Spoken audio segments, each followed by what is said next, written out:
shall choose.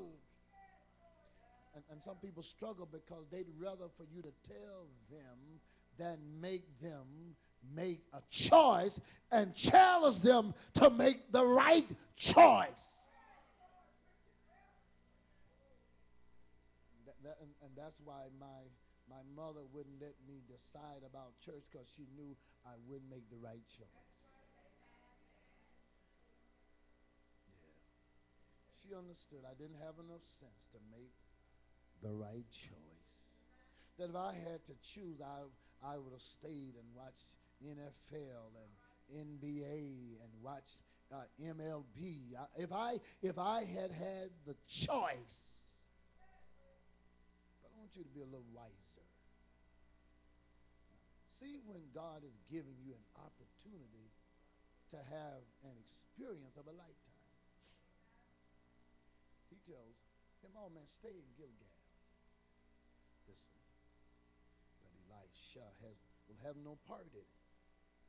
He said, listen, as the Lord lives, and as your soul lives, I'm going with you. But listen to this. They get to Bethel. And at Bethel, there, the preacher tries to leave him again. Makes him make a choice. In verse 4 it says, and Elijah said unto him, Elisha, tarry here. I pray thee, for the Lord have sent me to Jericho. Tried to get me to make a decision when he was at Gilgal about going to Bethel. Now at Bethel, he makes me make a choice again. And Elijah says to Elisha, listen to verse 4 again, tarry here, I pray thee, for the Lord hath sent me to Jericho. This is your assignment.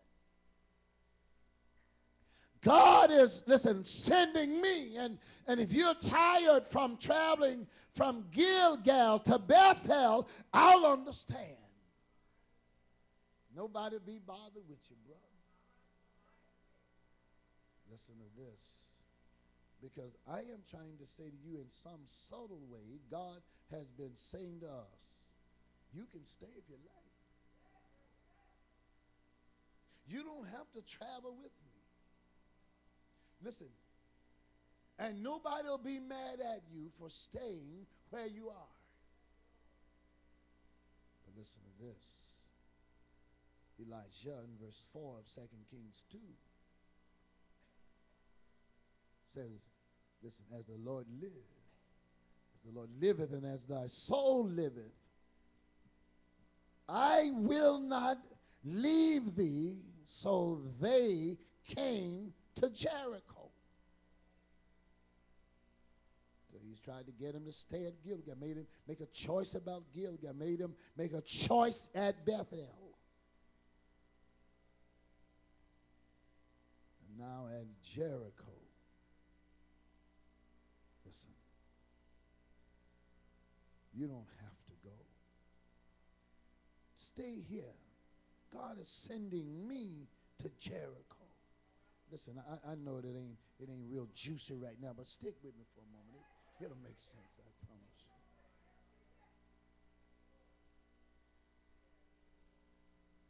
Listen. Verse 5 says, and the sons of the prophets that were at Jericho came to Elisha, said unto him, knowest thou that the Lord will take away thy master from that head today? And he said, and he answered, yeah, I know. Shh, hold your peace, be quiet. Elijah said unto him, tarry here, stay here. I pray thee, for the Lord has sent me to Jordan. Tried to get him to stay at Gilgal because he had been sent to Bethel, but he wouldn't stay. At Bethel, he tries to get him to stay at Bethel because the Lord is sending him to Jericho. But can't get him. But now, at Jericho. It says, now the Lord is sending me to Jordan. Stay here. Listen.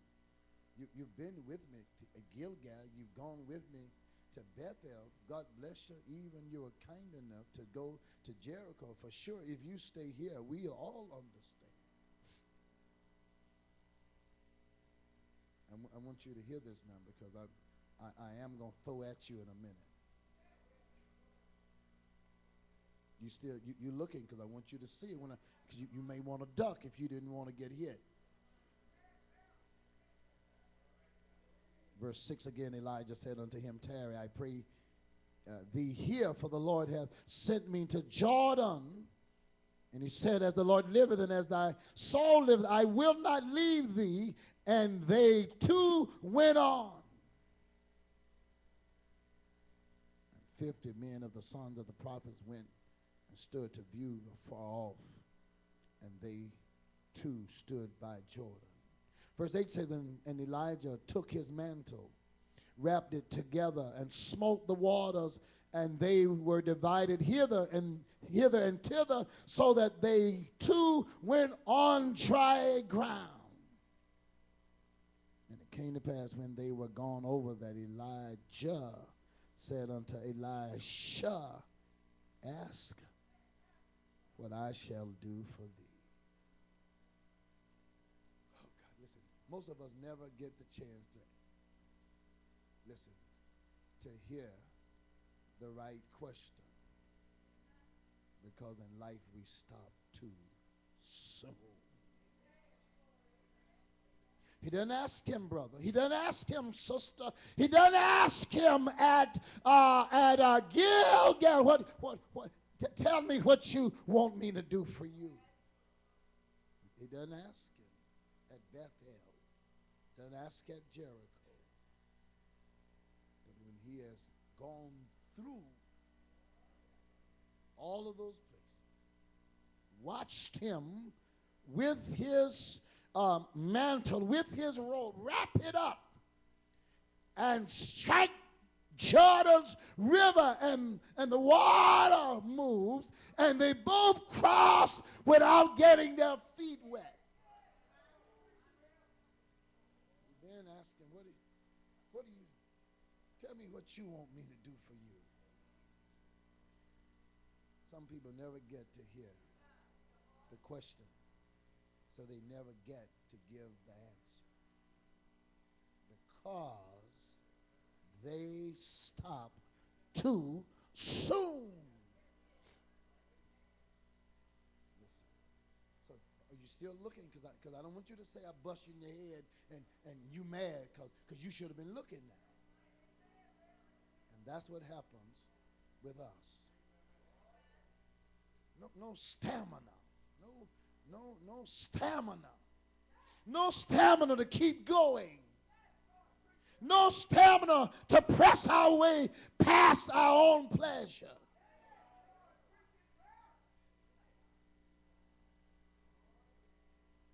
So if God so dare ask at the end of the fast, now what you want? Listen, you won't get to hear the question, so you'll never get to give the answer.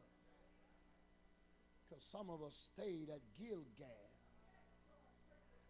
which means some folks never moved. Some folks never went with the man of God. Some never took a step.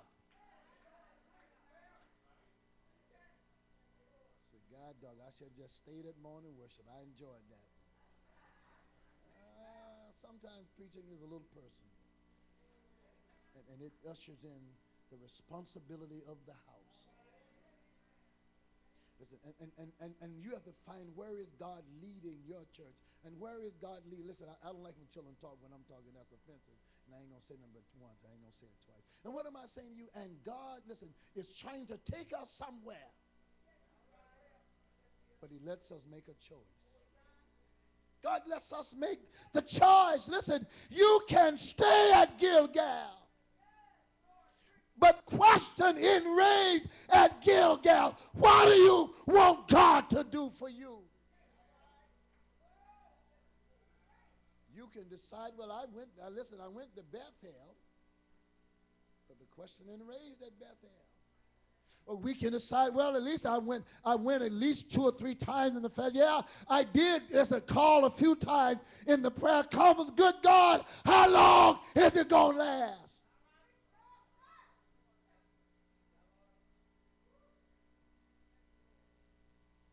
I don't know. Elisha does not know how far he has to go with Elijah, but he still understands, I got to go all the way. He doesn't know how long and how far, listen, Elijah is going, but what he does know is wherever he goes, I'm going with him because I've seen God do enough in his life to know that my life is better being with him.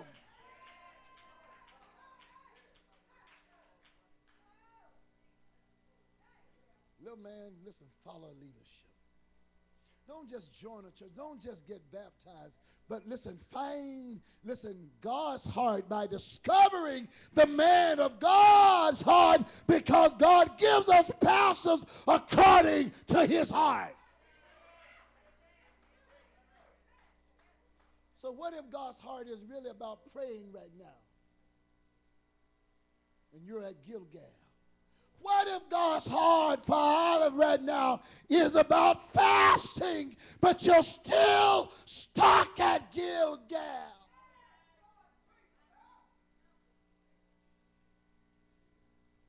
And may I say to you, and at every place it has historical significance in the life of the children of God. Because it is at Gilgal where God, listen, took Saul down as king. Oh God, listen, it is at Bethel where Abraham, oh God, meets God for himself once he travels by faith from his family. It is at Bethel where old Jacob, listen, sees a ladder from earth to glory. It is at Jericho where God gives Joshua and Israel victory over their enemies from just walking it out. Without a gun, without a knife, without even a pocket knife, just walking by faith, and walking by faith for 7 days. On the 7th day, walking around 7 times and not seeing even any sign of what significance this is going to have on their life, but walking around the wall of Jericho because God said it. I mean, not even a crack in the wall. Day 1, not a crack in the wall. Day 2, day 3, day 4, day 5, day 6, not even day 7, not a crack in the wall. The first time, second, third, fourth, fifth, 6th time around. Not even a crack in the wall when he started the 7th day, 7th time around.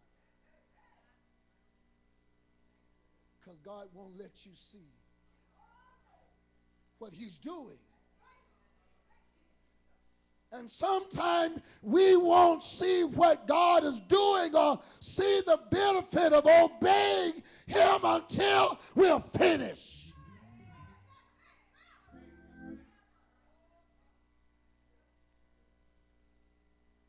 It is at Jordan River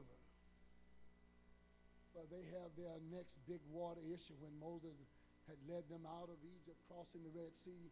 Then Joshua took over. And when Joshua took over, he now has to get them across Jordan. But God didn't do Jordan like he did the Red Sea. At the Red Sea, with Moses' rod raised, the water divides. But at Jordan, the priests have to step in the swift water first. And when they step